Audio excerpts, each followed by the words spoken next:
안녕하세요. 저는 강남에서 50년째 살고 있는 박순자입니다. 올해 72살, 작년에 남편을 먼저 보내고 지금은 혼자 살고 있습니다. 늘 그렇듯 아침 5시 30분이면 눈이 떠집니다. 평생 장사하며 익숙해진 습관이 아직도 그대로입니다. 겨울이 끝나가는 이른 아침, 청솔 아파트를 출발해 대치역까지 산책을 나섭니다. 이 시간의 거리는 조용합니다. 간혹 야근하는 회사원들이 보이고 새벽 배달을 마친 오토바이가 지나갈 뿐입니다. 남편이 살아있을 때는 둘이 북한산까지 다녔는데 이제는 혼자라 동네 산책으로 대신합니다. 허리 수술 이후로는 아침마다 관절이 뻐근합니다. 그래도 오늘은 꼭 나와야 했습니다. 10년 된 휴대폰이 말썽이라 강남역 근처 핸드폰 가게에 들러야 하거든요. 요즘 젊은 사람들은 2년만 쓰고 바꾼다는데 저는 아직도 고장나지 않은 물건을 버리는 게 아까워서 그러질 못합니다. 이야기를 계속하기 전에 구독과 좋아요 꾹 눌러주시고 매일 배달되는 사연 들어보세요. 알림 설정까지 해두시면 이야기가 올라오자마자 들으실 수 있답니다. 여러분들의 응원은 사연 제작에 정말 큰 힘이 됩니다. 순자 씨, 또 아침 산책이세요? 아파트 경비원 김철수 씨가 인사를 건넵니다. 서로 20년째 얼굴을 보는 이웃입니다.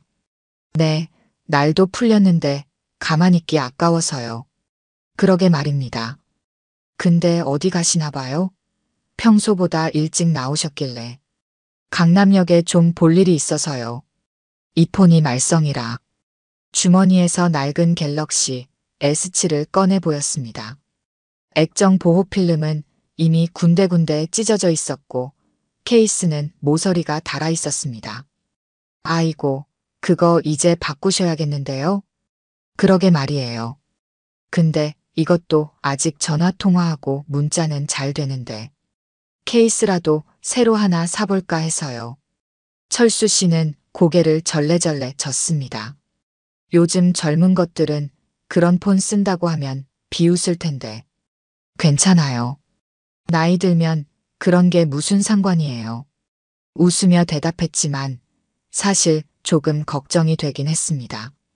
요즘 젊은 사람들이 나이 든 사람을 무시하는 일이 많다고 들었거든요. 그래도 케이스 하나 사는 건데 설마 그러진 않겠지 싶었습니다. 식당을 하며 평생을 절약하며 살았습니다. 지금은 살만하다고들 하지만 저는 여전히 장바구니에 음식을 사러 가고 재활용품도 직접 분리수거하고 전기 아낀다고 안 쓰는 콘센트는 다 뽑아둡니다. 남편도 그랬고 저도 그랬고 평생 한 푼 두 푼 모으면서 살았거든요. 새벽 6시, 아직 문을 연 가게는 없었습니다. 강남역 지하상가 입구 벤치에 앉아 기다리기로 했습니다. 요즘 손녀가 가르쳐준 당근마켓이라는 앱으로 중고 케이스를 찾아보았지만 제 폰은 너무 오래돼서 구하기 힘들더군요. 할머니, 그냥 새 폰 사세요. 제가 사드릴게요. 어제도 손녀가 그랬습니다. 하지만 저는 고개를 저었지요. 괜찮다. 아직 쓸만해. 내 돈은 내가 모아. 사실 폰을 살 돈이 없어서가 아닙니다. 그저 멀쩡한 물건을 버리는 게 아까워서요. 어릴 적 보릿고개를 넘기며 자란 우리 세대의 버릇인지도 모르겠습니다. 8시가 되어갈 무렵 하나둘 가게들이 문을 열기 시작했습니다. 가게 위치를 검색해보니 모벌 플래닛이란 곳이 있더군요. 후기를 보니 젊은 사람들이 많이 찾는 것 같았습니다. 천천히 걸어서 가게 앞에 도착했습니다. 유리문 너머로 보이는 실내는 아직 어둡습니다. 문 앞에 걸린 영업시간표를 보니 9시 개장이라고 적혀 있었습니다. 벤치에 앉아 기다리는 동안 아침 뉴스를 봅니다. 요즘도 청년 실업이 심각하다고 하네요. 우리 때는 일자리가 많았는데 세상이 참 많이 변했습니다. 강남역 사거리는 벌써 아침의 열기로 가득했습니다. 회사원들이 분주히 오가는 모습이 마치 시간을 쫓는 것처럼 보였습니다. 저도 한때는 저렇게 바삐 살았습니다. 새벽 4시에 일어나 시장에 가고 밤 12시가 되어서야 가게 문을 닫곤 했지요. 남편과 함께 하루도 쉬지 않고 일했습니다. 그때는 힘들다고만 생각했는데 지금 생각해보면 그 시간들이 우리 부부의 황금기였나 봅니다. 매장 직원이 문을 열었습니다. 유리문이 활짝 열리자 형형색색의 휴대폰 액세서리들이 눈에 들어왔습니다. 최신형 휴대폰들이 진열장을 가득 채우고 있었고 벽면은 화려한 케이스들로 빼곡했습니다. 매장 안은 새 전자제품 특유의 비린내와 함께 달콤한 방향제 향이 뒤섞여 있었습니다. 저는 천천히 매장 안으로 들어섰습니다. 첫 손님이었지만 직원은 제 인사를 무시한 채 카운터 앞에서 자신의 휴대폰만 바라보고 있었습니다. 잠시 기다렸다가 조심스럽게 말을 건넸습니다. 저기요, 갤럭시 S7 케이스 있을까요? 직원은 고개를 들었다가 제 낡은 휴대폰을 보더니 금세 짜증 섞인 표정을 지었습니다. 그런 구형폰은 케이스 안 들어와요. 다른 데 가보세요. 혹시 재고라도 없을까요? 손님, 여기는 프리미엄 매장이에요. 그런 폰 쓰시는 분들은 재래시장 가보세요. 남대문이나 동대문 시장에 가면 있을걸요? 말투에 깔린 냉소가 가슴을 찔렀습니다. 그때 안쪽 사무실로 보이는 곳에서 점장으로 보이는 젊은 남자가 나왔습니다. 30대 초반쯤 되어 보였습니다. 무슨 일이에요? 여직원이 눈을 흘기며 대답했습니다.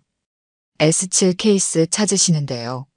점장은 저를 위아래로 훑어보더니 비웃음 섞인 목소리로 말했습니다. 아, 죄송한데요. 저희는 최신 기종 구매 고객 위주로만 서비스해드리고 있어요. 그런 오래된 폰은 AS도 안 되는데 케이스는 왜 찾으세요? 이번 기회에 새 폰 구매하시는 게 어떠세요? 아니, 전화도 잘 되고 문자도 잘 되는데. 어머님, 요즘은 카톡으로 다 하시는데 문자가 뭐가 중요해요. 어르신들은 그런 식으로 생각하시니까 젊은 사람들이랑 소통이 안 되는 거예요. 점장의 말투는 겉으로는 공손해 보였지만 속에 담긴 건 깊은 멸시였습니다.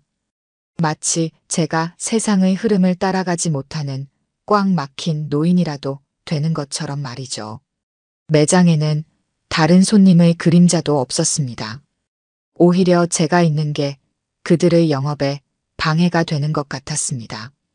저는 천천히 고개를 숙여 인사하고 밖으로 나왔습니다.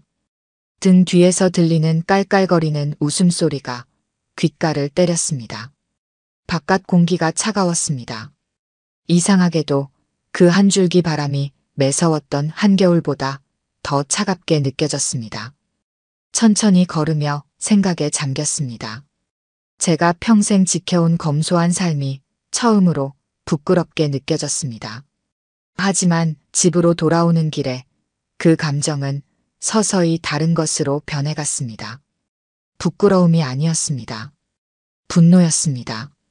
나이 들었다고, 오래된 물건을 쓴다고 이렇게 사람을 차별해도 되는 걸까요? 젊은 사람들의 세상이라고 해서 나이 든 사람들의 존엄성은 무시해도 되는 걸까요? 현관문을 열고 들어서자 남편과 함께 찍은 사진이 눈에 들어왔습니다. 작년에 돌아가시기 전 마지막으로 찍은 사진이었습니다. 그 옆 서랍장에는 우리 부부가 평생 모아온 서류들이 가지런히 정리되어 있었습니다. 천천히 서랍을 열어 낡은 서류철을 꺼냈습니다. 작년에 남편과 함께 마지막으로 정리해 두었던 임대차 계약서들입니다. 한 장 한 장 넘기다가 특정 페이지 앞에서 멈췄습니다. 모벌 플래닛 임대차 계약서라는 글자가 선명했습니다. 입가에 작은 미소가 걸렸습니다. 창밖의 겨울나무가 눈에 들어왔습니다. 앙상한 가지만 남은 듯하지만 그 속에서는 이미 봄을 준비하는 힘찬 기운이 움트고 있을 것입니다. 세상에는 두 종류의 겨울나무가 있다고 합니다. 하나는 추위에 떨며 봄을 기다리는 나무요. 다른 하나는 속에서부터 뜨거운 힘을 키우는 나무입니다. 저는 오늘 제가 어떤 나무인지 깨달았습니다. 손녀 유미가 가져온 김치찌개 냄새가 온 집안을 채웠습니다. 한참을 생각에 잠겨 있다가 초인종 소리에 현관문을 열었더니 제 얼굴을 빤히 들여다보더군요. 할머니, 무슨 일 있으세요? 평소랑 표정이 다른데. 나도 모르게 얼굴에 감정이 드러났나 봅니다. 유미는 어릴 때부터 남다르게 눈치가 빨랐습니다. IT 회사에서 개발자로 일한다고 하더니 사람의 마음을 읽는 프로그램이라도 만든 걸까요? 아니다. 늙어서 그런가 오늘따라 좀 피곤하구나. 식탁에 앉아 김치찌개를 앞에 두고도 한동안 숟가락을 들지 못했습니다. 유미는 그런 저를 걱정스러운 눈으로 바라보았습니다. 할머니, 아까 그 폰 케이스 문제는 제가 인터넷으로 찾아볼게요. 요즘은 구형 폰 케이스도 파는 곳이 있거든요. 아니다. 그냥 폰을 새로 살까 보다. 제 말에 유미가 숟가락을 내려놓았습니다. 할머니가 그러시면 안 되죠. 멀쩡한 걸 왜요? 할머니는 평생 그렇게 안 사셨잖아요. 그 말을 듣는 순간 마음 한켠이 찡해졌습니다. 맞습니다. 저는 평생 그렇게 살지 않았습니다. 절약은 단순히 돈을 아끼는 것이 아니었습니다. 자원을 소중히 여기고 있는 것에 감사하는 마음이었습니다. 그런데 오늘 아침 처음으로 제 신념이 흔들렸습니다. 그런데 요즘 세상은 좀 다른가 보다. 무슨 일 있었죠? 아까부터 표정이 안 좋으시던데. 한숨이 절로 나왔습니다. 아니다. 그냥 둬라. 할머니, 제가 언제부터 할머니 속마음을 못 읽었나요? 유미의 말에 피식 웃음이 났습니다. 옛날 생각이 났기 때문입니다. 유미가 고등학생이던 시절 컴퓨터 학원을 다니겠다고 했을 때 다들 반대했습니다. 여자가 무슨 컴퓨터냐고. 그때 제가 유미의 편을 들어줬었지요. 사람은 누구나 자신만의 길이 있다고, 하고 싶은 일을 해야 한다고. 그래, 너한테는 말해줄게. 오늘 아침 있었던 일을 이야기했습니다. 폰 케이스를 사러 갔다가 무시당한 일, 젊은 직원들이 비웃었던 일, 그리고 제 마음에 일어난 분노까지. 할머니, 제가 당장 가서 따져볼까요? 아니다. 그럴 필요 없어. 유미의 분노에 찬 목소리를 들으니 오히려 제 마음이 차분해졌습니다. 그런데 할머니, 요즘 그런 매장 많아요. 젊은 사람들만 상대하려고 하고 어르신들한테는 불친절하고. 우리 회사 앞에도 비슷한 매장이 있는데. 유미의 말을 들으며 천천히 생각을 정리했습니다. 유미야, 너희 회사는 그런 불친절한 매장이랑 어떻게 거래해? 네. 거래 안 해요. 우리 대표님이 그러시더라고요. 고객을 차별하는 기업이랑은 거래하지 말라고. 그렇지. 세상이 아무리 변해도 사람을 존중하는 마음만은 변하면 안 되는 거야. 식사를 마치고 유미가 설거지를 하는 동안 저는 노트북을 켰습니다. 유미가 사준 노트북입니다. 처음에는 거절했지만 유미가 고집을 부렸지요. 할머니도 카카오톡도 하고 인터넷 뱅킹도 하시는데 스마트폰만 쓰시면 불편하다고. 할머니, 무슨 자료 찾으세요? 그냥 요즘 임대차 계약이 어떻게 되나 보는 중이야. 임대차요? 응. 나이 들수록 공부를 많이 해야 한다더라. 세상이 빨리 변하니까. 유미는 제 대답의 의미를 눈치채지 못한 것 같습니다. 괜히 걱정할까봐 더 자세히 말하지 않았습니다. 노트북 화면에는 상가 건물 임대차 보호법 조항들이 떠 있었습니다. 내용을 읽어내려가며 필요한 부분은 메모를 했습니다. 특히 임대인의 권리와 의무 부분은 꼼꼼히 살펴보았습니다. 할머니, 저 이제 회사 가볼게요. 저녁에 또 들를까요? 그래, 너무 늦게까지 일하지 말고. 유미를 배웅하고 나서 서재로 향했습니다. 남편이 평생 모아온 서류들이 가지런히 정리되어 있는 곳입니다. 부동산 관련 서류철을 꺼내 탁자 위에 펼쳤습니다. 한 장 한 장 넘기며 계약서들을 검토했습니다. 특히 모벌 플래너스의 계약서는 여러 번 읽어보았습니다.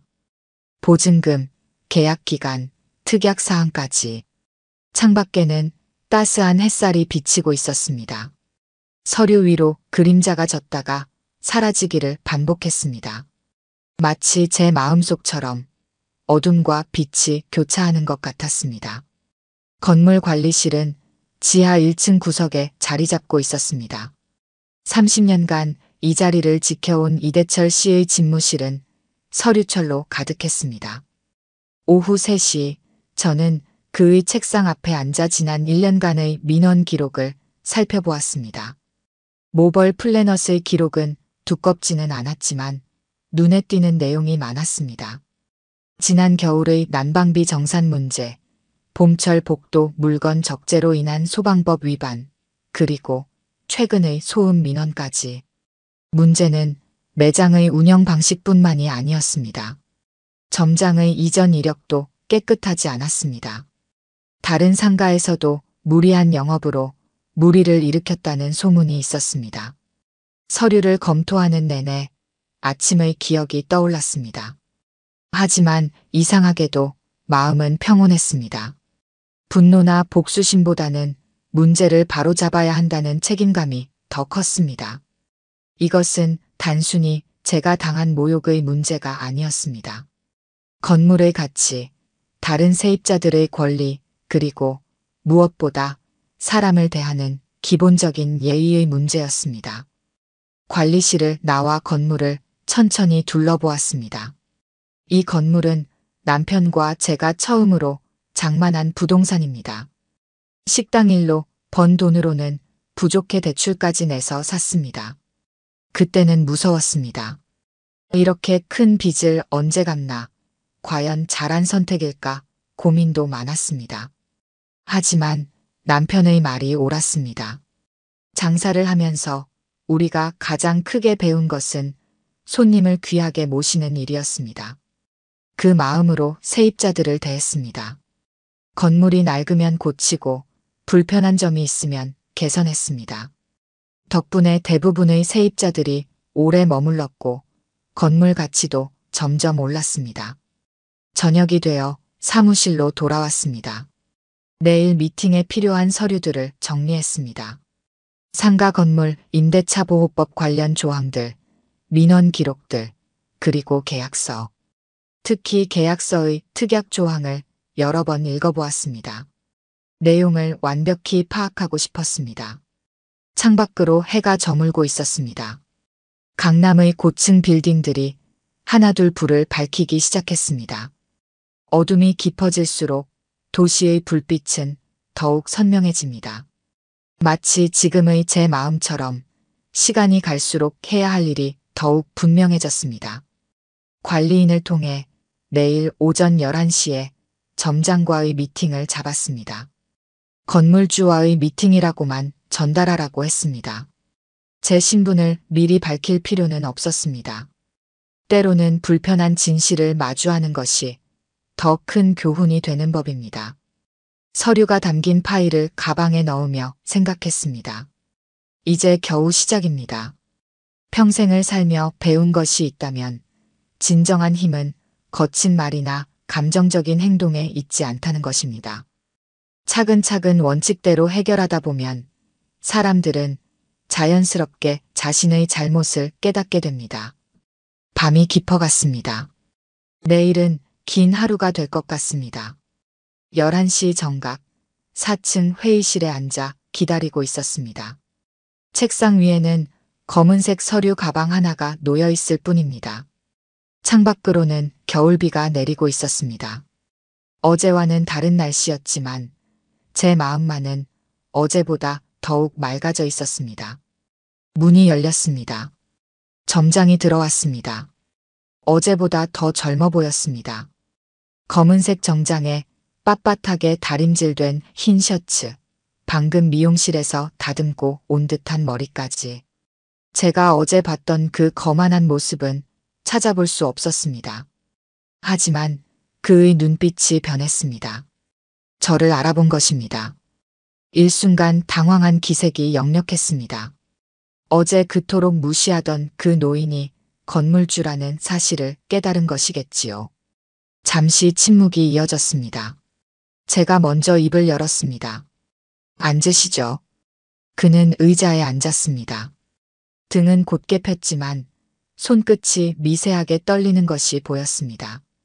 제 앞에 놓인 서류 가방을 힐끗거리는 눈치였습니다. 저는 천천히 서류 가방을 열었습니다. 어제 밤늦게까지 정리해둔 서류들을 하나씩 꺼내 책상 위에 늘어놓았습니다. 임대차 계약서, 민원 기록, 소방점검 결과표, 그리고 관련 법령 사본까지. 창밖의 겨울비는 계속해서 내리고 있었습니다. 회의실 안에는 묵직한 정적만이 흘렀습니다. 빗소리와 형광등 희미한 윙윙거림만이 이 정적을 채웠습니다. 죄송합니다. 그가 먼저 고개를 숙였습니다. 어제는 제가 잘못했습니다. 고객을 그렇게 대하면 안 됐는데. 저는 말없이 서류를 넘겼습니다. 그의 사과는 진심이 아니었습니다. 단지 건물주의 권한이 두려워 꺼낸 말에 불과했습니다. 진정한 반성은 행동으로 보여주는 것입니다. 그것이 제가 평생 배운 교훈이었습니다. 이게 전부가 아닙니다. 그의 얼굴이 창백해졌습니다. 제가 꺼내놓은 것은 빙산의 일각에 불과했습니다. 어제 이대철 씨가 전해준 자료들은 아직 가방 속에 그대로 있었습니다. 이전 매장에서의 기록들, 직원들의 증언, 불법적인 영업 행태의 증거들. 기회를 주시면. 그의 목소리가 떨렸습니다. 하지만 저는 그의 눈빛을 읽을 수 있었습니다. 진심 어린 사과가 아니었습니다. 그저 당장의 위기를 모면하기 위한 변명일 뿐이었습니다. 저는 마지막 서류를 꺼냈습니다. 계약 해지 통보서였습니다. 하지만 바로 건네지는 않았습니다. 아직은 때가 아니었습니다. 사람은 누구나 실수를 할 수 있습니다. 중요한 것은 그 실수를 인정하고 바로잡으려는 의지입니다. 저는 그에게 한 번의 기회를 더 주기로 했습니다. 하지만 그것은 온정이 아닌 원칙에 따른 결정이었습니다. 회의실을 나서는 그의 뒷모습이 어쩐지 어제보다 더 초라해 보였습니다. 하지만 이것은 시작에 불과했습니다. 진정한 교훈은 이제부터가 시작이었으니까요. 일주일이 지났습니다. 매일 아침 모벌 플래닛의 카메라 영상을 확인했습니다. 점장의 태도는 달라지지 않았습니다. 겉으로는 공손한 척하면서도 여전히 나이든 고객들을 귀찮아했습니다. 직원들은 더했습니다. 이제는 노골적으로 기계를 잘 모르는 고객들을 비웃기까지 했습니다. 건물 내 다른 점포들을 찾아가 이야기를 들었습니다. 그동안 말하지 못했던 불만들이 터져나왔습니다. 화장품 가게 주인은 모벌 플래닛 직원들이 매장 앞에서 담배를 피워 손님들이 불편해한다고 했습니다. 옆 카페 사장은 그들이 쓰레기 분리수거도 제대로 하지 않는다며 한숨을 쉬었습니다. 문제는 더 있었습니다. 세무서에서 받아온 자료에 따르면 모벌 플래닛은 현금 매출을 누락하고 있었습니다. 중고폰 매입 과정에서도 불법적인 관행이 있었습니다. 도난품인 줄 알면서도 매입한 정황이 있었습니다. 이제는 더 이상 지켜볼 수만은 없었습니다. 먼저 소방서에 신고를 했습니다. 매장 내 불법 적재된 물품들과 피난로 관리 실태를 지적했습니다. 이어서 국세청에도 제보했습니다. 탈세 혐의에 대한 증거들을 차례로 제출했습니다. 경찰에도 연락했습니다. 도난 휴대폰 매입 정황에 대한 조사를 요청했습니다. 그리고 마지막으로 임대차 계약 해지를 통보했습니다. 점장은 울며 매달렸습니다. 기회를 달라고 했습니다. 하지만 이미 늦었습니다. 그동안 3번의 시정 요구를 무시했고 거짓 해명으로 일관했습니다.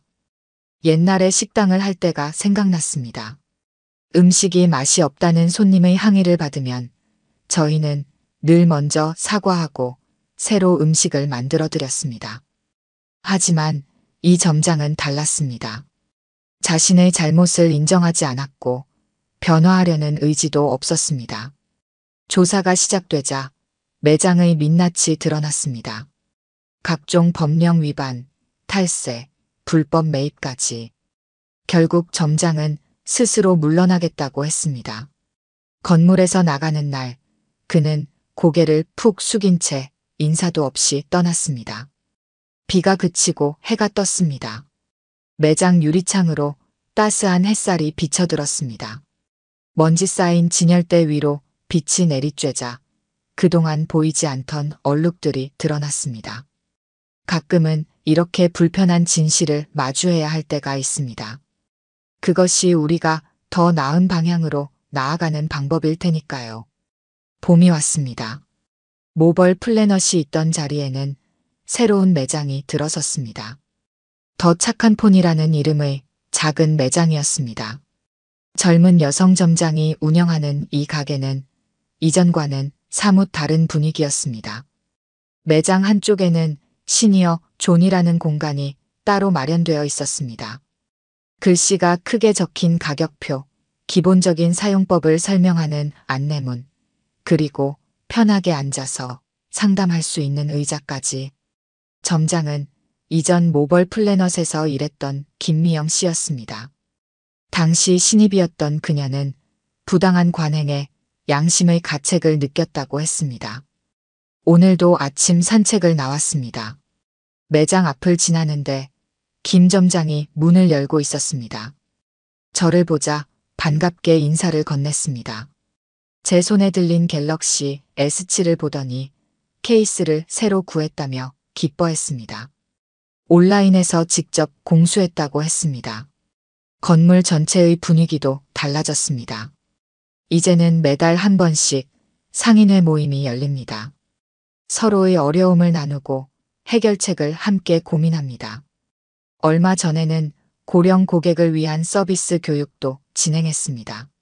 손녀 유미가 퇴근길에 들렀습니다. 요즘은 저와 함께 노인들을 위한 스마트폰 교육 봉사를 한다고 합니다. 더 착한 폰에서 장소를 제공하고 유미가 IT 회사에서 배운 것들을 나눕니다.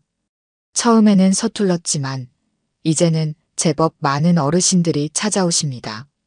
서랍 속 계약서들을 정리하다가 문득 깨달았습니다. 건물주의 역할은 단순히 임대료를 받는 것이 아니었습니다. 건물은 그저 차가운 콘크리트가 아닙니다. 사람들의 꿈과 희망이 자라나는 터전입니다. 남편이 살아있을 때 늘 하던 말이 생각났습니다. 돈보다 중요한 건 사람이야. 건물은 낡아도 다시 고칠 수 있지만 사람의 마음은 한 번 상하면 회복하기 어려워. 창밖의 겨울나무에 새순이 돋아나고 있었습니다. 지난 겨울의 차가운 바람을 이겨내고 이제는 연두빛 잎을 틔우고 있었습니다.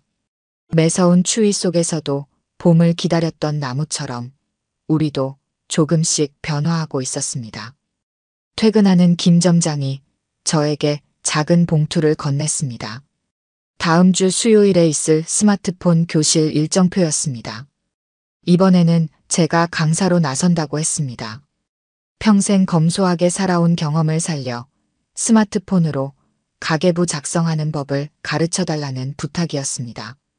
그 순간 깨달았습니다. 우리는 모두 서로에게 배우고 성장합니다. 나이가 들었다고 뒤처지는 것도 아니고 젊다고 모든 것을 아는 것도 아닙니다. 중요한 것은 서로를 이해하고 존중하는 마음입니다. 봄볕이 따스했습니다. 이제 제 안의 겨울도 지나갔나 봅니다. 오늘 들려드린 이야기가 여러분의 마음에 작은 울림이 되었기를 바랍니다. 아까 깜빡하신 분들이 계셨다면 좋아요와 구독 부탁드려요. 다음 사연을 들려드리는데 큰 힘이 된답니다. 그리고 여러분의 이야기도 댓글로 들려주세요. 다음 이야기 때 또 뵙겠습니다. 두바이 킹덤타워 최상층 펜트하우스. 김희석은 석양이 물들이는 도시를 내려다보며 와인 잔을 기울였다. 창 밖으로 보이는 초고층 빌딩들은 모두 그가 지난 30년간 직접 기획하고 건설한 것들이었다. 1992년 단돈 3만 달러를 들고 두바이에 왔을 때만 해도 이 도시는 황량한 사막에 불과했다. 하지만 김희석은 그 누구보다 먼저 이곳의 가능성을 보았다. 처음에는 작은 건설 자재 납품으로 시작했다. 현지 업체들이 외면하던 오지 공사를 도맡아 하면서 신뢰를 쌓았다.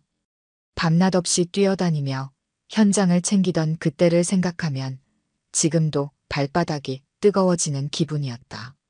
이야기를 계속하기 전에 구독과 좋아요 꾹 눌러주시고 매일 배달되는 사연 들어보세요.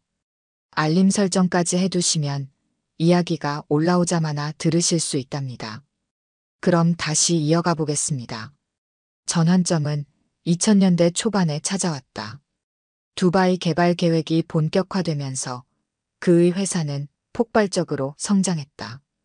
부동산 개발업으로 사업을 확장했고 이제는 중동 최고의 건설사 중 하나로 자리 잡았다. 자산 규모로만 30조, 연간 수주액이 10조를 웃도는 대기업이 된 것이다.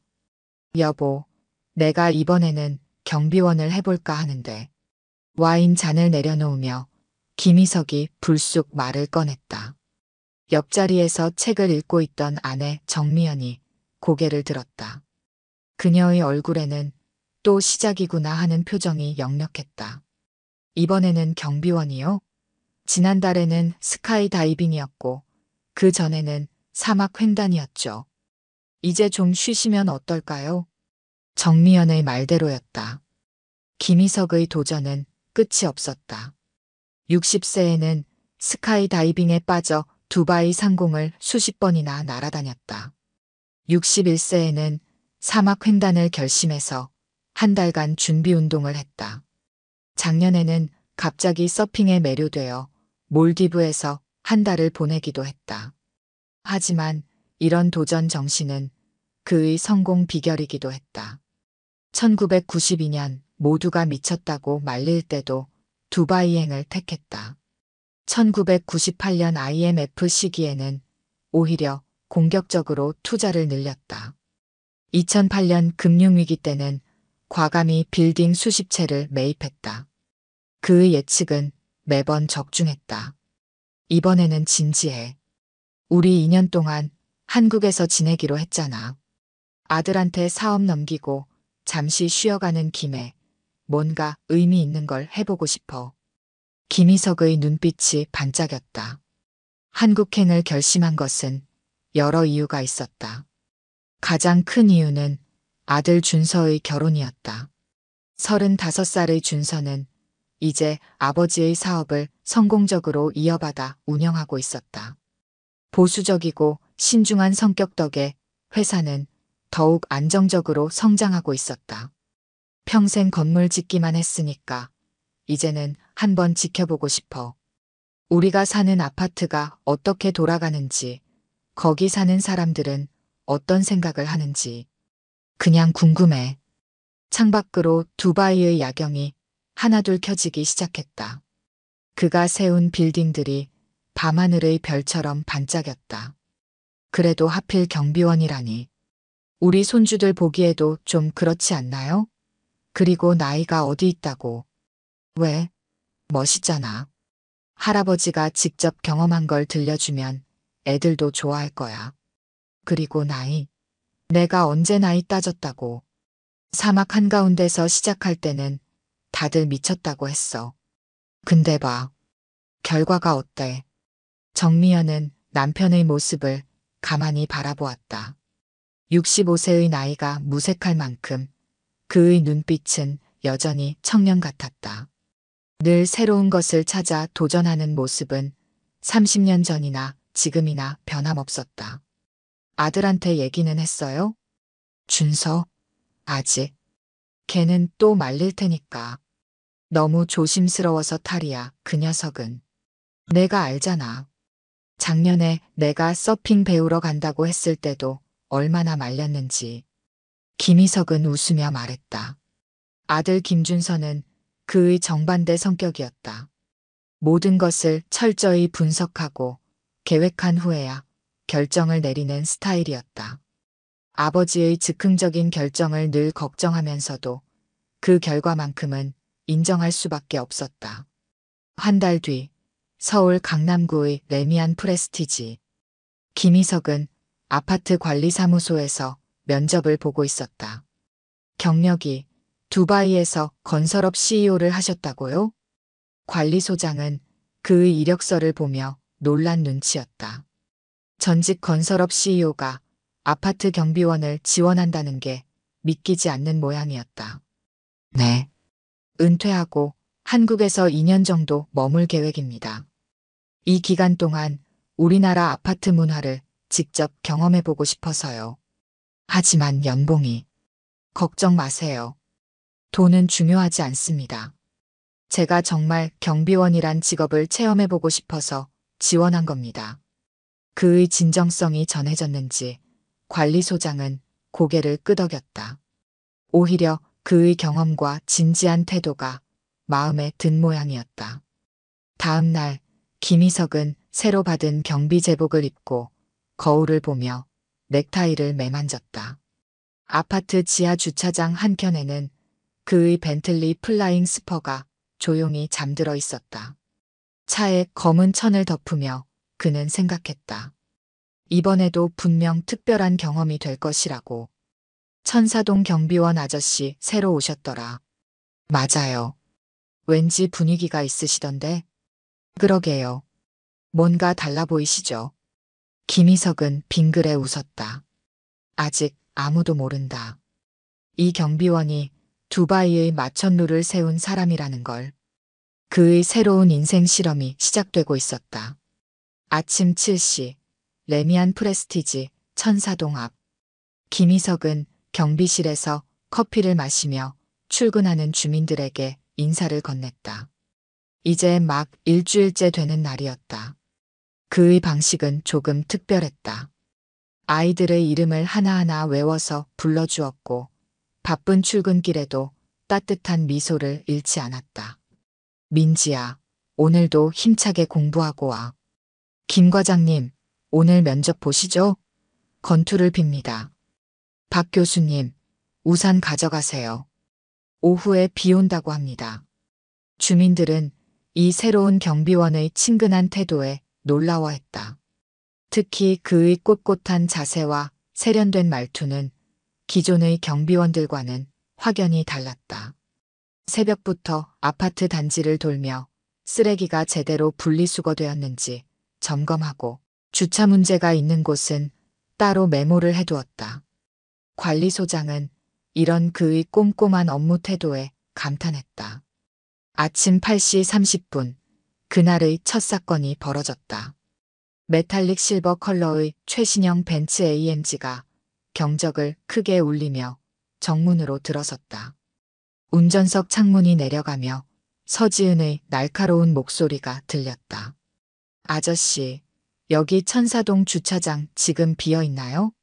안녕하십니까, 서 이사님. 지금 확인해 보겠습니다. 김희석이 태블릿으로 주차 현황을 확인하려는 순간 서지은의 벤츠는 이미 경비실을 지나 지하 주차장으로 향하고 있었다. 뒷좌석에는 글로벌 기업 로고가 새겨진 서류 가방이 놓여 있었다. 지하 주차장에서 그녀는 장애인 주차 구역에 차를 세웠다. 김희석이 다가가 공손하게 말을 건넸다. 서 이사님, 이곳은 장애인 전용 주차 구역입니다. 아, 네. 잠깐만 될 건데요. 중요한 회의 자료를 가지러 온 거라서. 서지은은 하이힐을 차며 차에서 내렸다. 최신 디자이너 브랜드의 슈트를 완벽하게 소화한 그녀의 모습은 한 편의 화보 같았다. 하지만 그녀의 말투에는 거만함이 묻어났다. 죄송하지만 잠시라도 주차가 불가능합니다. 다른 구역을 이용해 주시기 바랍니다. 아저씨, 제가 지금 회의 자료 잠깐 가지러 가는 거라니까요. 이제 곧 중요한 프레젠테이션이 있어서 급해서 그러는데. 규정은 모든 분께 동일하게 적용됩니다. 저기 비어있는 일반 구역에 주차하시면 됩니다. 김희석의 목소리는 부드러웠지만 단호했다. 서지은은 처음에는 놀란 듯했다. 그동안 경비원들은 대부분 그녀의 요구를 거절하지 못했다. 아저씨는 신입이시죠? 제가 여기 산 지 3년 됐는데 이런 걸로 일일이 간섭받은 적이 없거든요. 신입이라도 규정은 지켜야 합니다. 서 이사님께서 바쁘신 건 이해합니다만 다른 주민분들도 배려해 주셔야죠. 서지은의 눈이 차갑게 빛났다. 그녀는 핸드백에서 휴대폰을 꺼내며 말했다. 관리사무소에 전화해 볼까요? 제가 얼마나 바쁜 사람인지 다들 아실 텐데. 그러시죠. 소장님께도 제가 같은 말씀을 드릴 겁니다. 김희석의 태도는 변함없이 공손했다. 오히려 이런 태도가 서지은을 더욱 당황스럽게 만들었다. 그녀는 결국 한숨을 내쉬며 차를 다른 곳으로 옮겼다. 잠시 후 엘리베이터에서 내려온 서지은은 경비실 앞에서 걸음을 멈췄다. 그녀의 손에는 회의 자료가 들려 있었다. 아저씨, 이거 좀 버려주세요. 테이크아웃 커피잔을 경비실 안으로 던지듯 건넸다. 김희석은 그것을 받아들며 미소를 지었다. 서 이사님, 쓰레기는 분리수거장을 이용해 주시면 감사하겠습니다. 네. 지금 저보고 저기까지 가라고요? 환경미화원분들의 수고를 생각하면 분리수거는 우리 모두의 책임이니까요. 서지은은 경비원을 위아래로 훑어보았다. 그의 단정한 외모와 당당한 태도가 마음에 들지 않았다. 평범한 경비원이라기에는 뭔가 달랐다. 제가 얼마나 바쁜 사람인지 모르시나 봐요. 글로벌 기업 이사라고 하면 이해되시나요? 물론 압니다. 하지만 직위가 높으실수록 더 모범을 보여주셔야 하지 않을까요? 이 말에 서지은은 말문이 막혔다. 경비원 주제에 자신을 가르치려 드는 것 같아 불쾌했지만 그의 말이 틀리지는 않았다. 그녀는 결국 커피잔을 다시 들고 분리수거장으로 향했다. 그날 이후 아파트에는 소문이 돌기 시작했다. 천사동에 온 새로운 경비원은 뭔가 특별하다고. 그의 말투나 행동이 보통 경비원과는 다르다고. 어떤 이는 그가 전직 교수 같다고 했고 또 어떤 이는 은행장 출신 아니냐는 말까지 나왔다. 하지만 김희석은 묵묵히 자신의 일에 충실했다. 아침마다 단지를 돌며 청소 상태를 점검하고 택배를 정리하고 주차 질서를 단속했다. 그의 성실함은 주민들의 마음을 서서히 움직이기 시작했다. 며칠 후 아침 일찍 서지은이 다시 나타났다. 이번에는 대형 택배 상자를 들고 있었다. 이거 좀 보관해 주세요. 저녁에 올게요. 죄송하지만 서 이사님, 택배물은 본인이 직접 수령하시는 것이 원칙입니다. 서지은은 이해할 수 없다는 표정을 지었다. 그동안 다른 경비원들은 모두 그녀의 택배를 보관해 주었다. 원래 그렇게 해왔는데요. 다른 경비 아저씨들은 다 해주시던데. 규정이 바뀌었습니다. 분실이나 파손 시 책임 문제가 있어서요. 김희석의 대답은 변함없이 단호했다. 그는 관리사무소와 상의하여 새로운 택배 보관 규정을 만들었다. 분실 사고를 막고 경비원들의 책임 부담을 줄이기 위해서였다. 아니, 그러면 제가 이걸 회사에 어떻게 들고 가요? 택배 보관함을 이용하시면 됩니다. 제가 어제 설치를 완료했거든요. 비밀번호는 동호수로 설정되어 있습니다. 서지은은 처음 보는 디지털 택배함을 향해 걸어갔다. 깔끔하게 정리된 보관함 앞에는 사용 설명서가 부착되어 있었다. 이런 거 설치하자고 한 것도 아저씨예요? 네. 주민분들의 편의를 위해 제안드렸습니다. 서지은은 잠시 말을 잃었다. 평범한 경비원이라고 생각했는데 이런 시스템적인 개선까지 하다니. 그녀는 마지못해 택배함에 물건을 넣었다. 다음 날은 주차 문제로 또 한 번 부딪혔다. 서지은이 방문한 손님의 차를 장시간 이중주차 해두었던 것이다. 서 이사님, 다른 주민분들이 불편을 호소하고 계십니다. 제 손님이에요. 중요한 거래처 분이라 곧 가실 건데. 그래도 주차 규정은 지켜주셔야죠. 지하 3층에 방문자 주차장이 마련되어 있습니다. 거기는 너무 멀잖아요. 제가 책임질게요. 책임지신다는 말씀은 혹시 사고가 나면 배상하시겠다는 건가요? 김희석의 말에 서지은이 굳은 표정을 지었다. 그는 계속해서 말을 이었다. 서 이사님, 이중 주차된 차량 때문에 119 구급차가 못 들어온다면 어떻게 하시겠습니까? 그때도 책임지실 수 있으신가요? 순간 서지은의 표정이 변했다. 그녀는 잠시 생각에 잠긴 듯했다. 알겠어요. 손님분께 차를 옮겨달라고 하죠. 이런 일이 반복되면서 서지은은 점점 불편해졌다. 이 경비원은 단순히 고집스러운 게 아니었다. 그의 말과 행동에는 분명한 이유와 원칙이 있었다. 주민들 사이에서도 소문이 퍼졌다. 천사동 경비원은 뭔가 다르다고.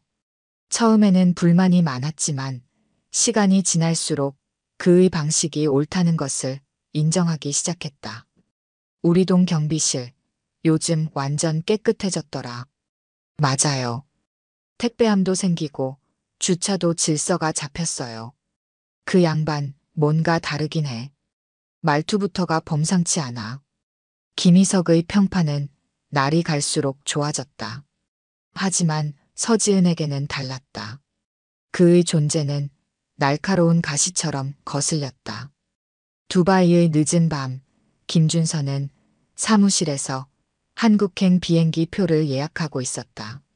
창밖으로 보이는 도시의 불빛이 평소보다 설레 보였다.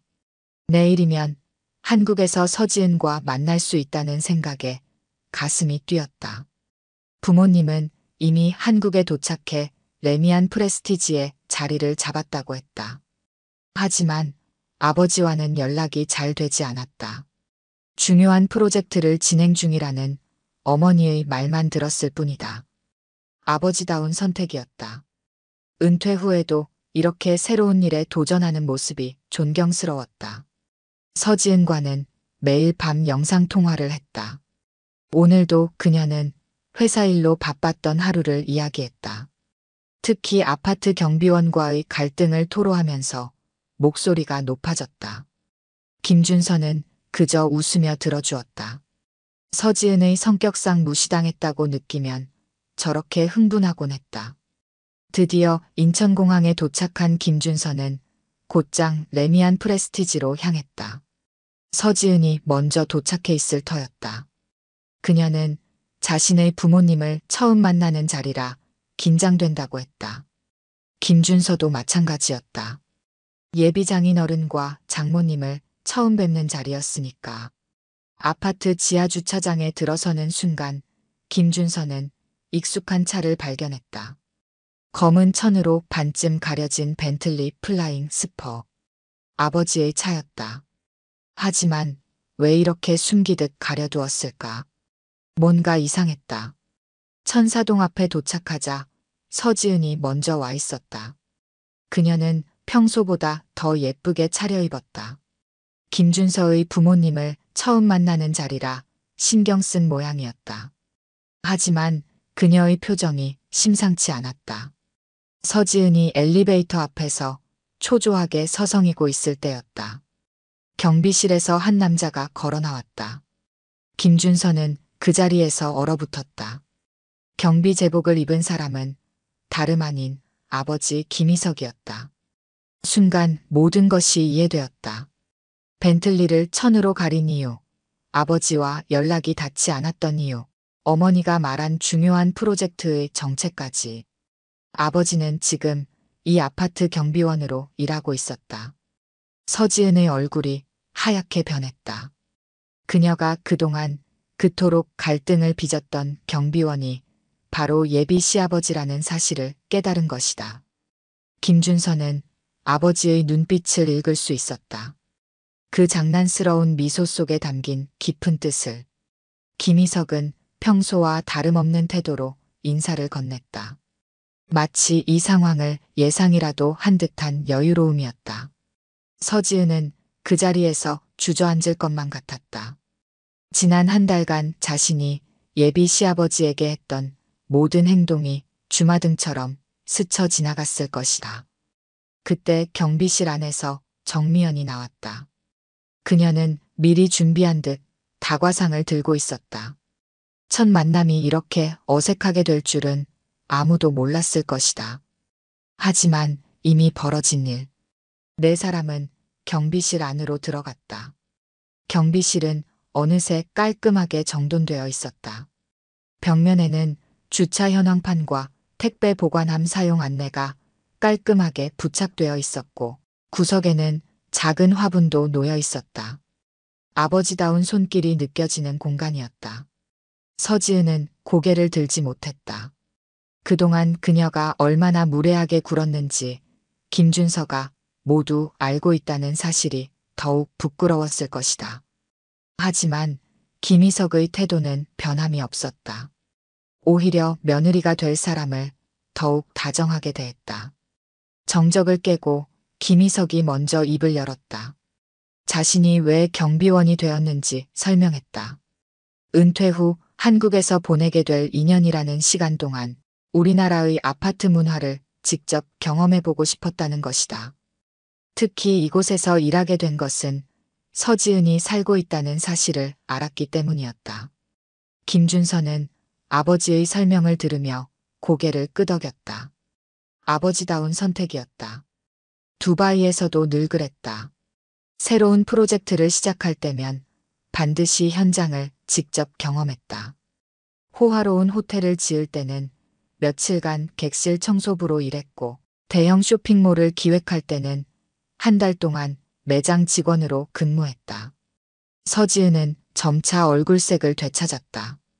김희석이 던진 농담에 작게 웃기도 했다.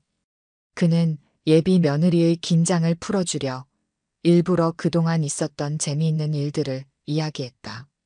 주민들이 그를 전직 교수나 은행장으로 추측한 이야기, 택배 보관함을 설치하면서 있었던 해프닝들. 정미연은 조용히 과일을 깎으며 이들의 대화를 지켜보았다. 남편의 선택이 이번에도 옳았다는 생각이 들었다. 며느리가 될 사람을 이렇게 자연스럽게 이해하고 받아들일 수 있는 방법이 또 있었을까? 대화는 자연스럽게 김준서의 어린 시절로 이어졌다. 두바이에서 처음 사업을 시작할 때 9살이었던 준서가 공사장에서 물병을 들고 다니며 노동자들을 도왔던 이야기. 사막의 뜨거운 태양 아래서 시작된 작은 기업이 지금의 거대 그룹이 되기까지의 과정을 서지은은 처음 듣는 눈치였다. 저녁이 되자 김희석은 교대 근무자에게 자리를 넘기고 함께 퇴근했다. 벤틀리를 덮고 있던 검은 천을 벗기며 그가 말했다. 이제는 이 차를 숨길 이유가 없다고. 네 사람은 근처 한식당으로 향했다. 식사 자리에서 서지은은 마침내 용기를 내어 그동안의 일들에 대해 사과했다. 김희석은 오히려 고맙다고 했다. 덕분에 요즘 젊은이들의 생각을 이해할 수 있었다고. 직장 생활의 압박감, 경쟁 사회에서 느끼는 스트레스, 그리고 그것이 만들어내는 삶의 태도까지. 김준서는 아버지의 말에서 깊은 뜻을 발견했다. 아버지는 단순히 경비원 체험을 하는 게 아니었다. 이 시대를 살아가는 사람들의 마음을 이해하고 싶었던 것이다. 특히 자신의 며느리가 될 사람을 제대로 알고 싶었던 것이리라. 밤이 깊어갈수록 서지은의 표정이 밝아졌다. 그녀는 김희석에게서 자신의 아버지 같은 모습을 발견했다. 겉으로는 무뚝뚝해 보이지만 속은 따뜻한 그런 아버지의 모습을. 김희석도 서지은에게서 딸 같은 순수함을 보았다. 강인해 보이는 겉모습 속에 숨어있는 여린 마음을. 자정이 되어서야 네 사람은 아파트로 돌아왔다. 김희석은 내일도 아침 일찍 출근해야 한다며 먼저 들어갔다. 서지은은 김준서의 손을 꼭 잡았다. 그녀의 눈에는 안도감이 가득했다. 예비 시아버지의 직업이 경비원이라는 사실보다 그가 어떤 사람인지를 알게 된 것이 그녀에게는 더 큰 기쁨이었다. 다음 날 아침 서지은은 평소보다 일찍 출근 준비를 했다. 경비실 앞을 지날 때는 이제 더 이상 불편하지 않았다. 오히려 반가웠다. 김희석은 여전히 변함없는 모습으로 근무 중이었다. 그는 여전히 규정과 원칙을 지켰고 모든 주민을 똑같이 대했다. 예비 며느리라고 해서 특별한 대우를 하지도 않았다. 주민들은 금세 소문을 알아챘다. 천사동 경비원이 실은 중동의 건설 재벌이며 서지은의 예비 시아버지라는 사실이. 하지만 김희석의 태도는 달라지지 않았다.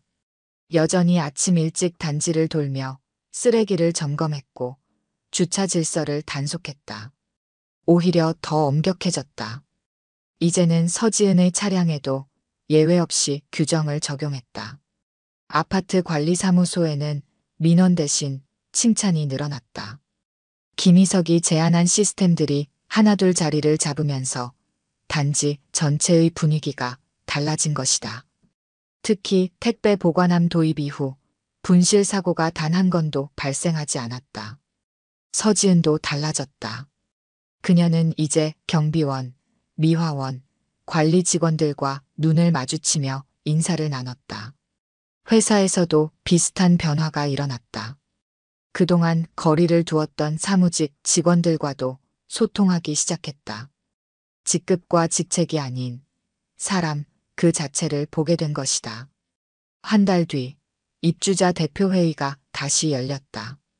이번에는 서지은이 직접 안건을 제안했다. 경비원과 미화원들을 위한 복지시설 확충, 야간 근무자 휴게실 개선, 명절 특별수당 지급까지. 그녀가 내놓은 제안은 만장일치로 통과되었다. 김준서는 두바이로 돌아가기 전 아버지와 긴 대화를 나눴다. 사업을 물려받은 후 처음으로 아버지의 경영 철학을 진정으로 이해하게 되었다고 했다. 물건을 짓는 것보다 사람을 짓는 게 더 중요하다는 것을.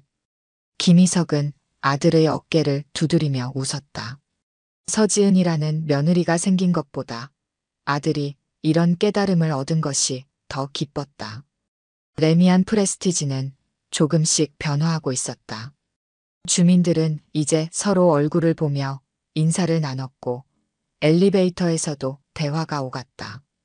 김희석의 경비원 체험은 단순한 은퇴자의 실험이 아닌 공동체를 변화시키는 작은 혁명이 되어가고 있었다. 결혼 준비가 본격적으로 시작되었다. 서지은은 아침마다 경비실에 들러 김희석과 상의했다. 결혼식장을 어디로 할지, 청첩장은 어떤 디자인으로 할지, 신혼여행은 어디로 갈지. 예비 시아버지는 놀라울 정도로 세세한 조언을 해주었다. 주민들은 이제 경비실을 작은 사랑방처럼 여겼다. 처음에는 호기심으로 들렀다가 김희석의 따뜻한 인품에 매료되어 자주 찾아오게 된 것이다. 두바이에서의 이야기를 들려달라는 아이들도 많았다. 사막에 마천루를 세우는 과정, 각국의 문화와 사람들, 끝없는 도전의 이야기들. 경비실은 어느새 작은 도서관이자 강의실이 되어 있었다. 하지만 김희석의 정체가 널리 알려지면서 뜻밖의 상황이 벌어졌다. 일부 언론에서 그의 스토리에 관심을 보인 것이다. 중동 건설 재벌, 아파트 경비원 되다라는 제목으로 기사화하려 했다. 하지만 김희석은 모든 취재를 거절했다. 자신의 선택은 개인적인 경험이자 실험일 뿐 다른 의미를 부여하고 싶지 않다고 했다. 서지은은 예비 시아버지의 이런 태도에서 또 다른 깨달음을 얻었다. 진정한 리더십은 겸손에서 시작된다는 것을. 그녀는 회사에서도 달라졌다. 직원들의 목소리에 귀 기울이고 현장의 의견을 적극적으로 수렴했다. 그녀가 맡은 부서의 분위기는 눈에 띄게 좋아졌다. 결혼식 한 달 전, 김희석은 경비원 일을 그만두기로 했다. 6개월이라는 시간 동안 그는 충분히 많은 것을 보고 배웠다고 생각했다. 마지막 날 주민들이 준비한 작별 인사는 감동적이었다. 아이들은 직접 그린 그림을 선물했고 어르신들은 손수 음식을 준비해왔다. 마지막 출근길에 김희석은 여전히 아침 일찍 단지를 순찰했다. 평소와 다름없이 쓰레기 분리수거를 점검하고 주차 질서를 확인했다. 그의 발걸음은 무거웠다. 6개월이라는 시간 동안 이곳은 단순한 실험의 장소가 아닌 그의 삶의 일부가 되어 있었다. 경비원 생활을 마무리한 김희석은 이제 결혼식 준비에 온전히 집중했다. 하지만 그의 방식은 여전히 특별했다. 호텔 웨딩을 계획하면서 그는 하루 동안 호텔 주방 보조로 일했다. 결혼식 음식의 품질을 직접 확인하기 위해서였다. 웨딩홀 계약 전에는 청소 스태프와 이야기를 나누며 그들의 동선과 서비스 프로세스를 체크했다. 서지은은 시아버지의 이런 모습을 보며 또 한 번 놀라워했다. 이제 그녀는 김희석이 왜 그토록 성공한 사업가가 될 수 있었는지 이해했다. 현장의 목소리를 듣고 직접 체험하고 세세한 것까지 챙기는 그의 습관은 단순한 취미가 아닌 경영 철학이었다. 결혼식 일주일 전 아파트 주민들이 깜짝 파티를 준비했다. 단지 내 작은 공원에서 열린 이 모임에는 경비원, 미화원, 관리 직원들도 모두 참석했다. 직급과 지위를 떠나 모두가 하나의 공동체로 어우러졌다. 김희석의 경비원 생활이 남긴 가장 큰 유산이었다. 결혼식장에도 특별한 손님들이 찾아왔다. 레미안 프레스티지의 경비원들과 미화원들이 정장을 차려입고 참석한 것이다. 하객들은 의아해했지만 김희석은 그들을 VIP 테이블로 직접 안내했다. 서지은도 경비원들에게 큰 절을 올렸다. 자신을 한층 성장시켜준 고마운 인연이었다. 두바이에서 온 사업 파트너들은 이런 광경에 놀라워했다. 세계적인 건설 재벌이 경비원들과 어울리며 진심으로 기뻐하는 모습이 신기했던 것이다. 하지만 김희석은 이렇게 말했다. 진정한 성공이란 높은 자리에 올라가는 것이 아니라 모든 사람과 눈높이를 맞출 수 있는 것이라고. 결혼식이 끝난 후 김희석 부부는 다시 두바이로 떠났다. 서지은과 김준서도 새로운 인생을 시작했다. 두 사람은 레미안 프레스티지에 신혼집을 차렸다. 서지은은 매일 아침 경비실에 들러 인사를 나눴다. 이제는 그곳에 다른 경비원이 있었지만 김희석이 남긴 따뜻한 공기는 여전히 남아 있었다.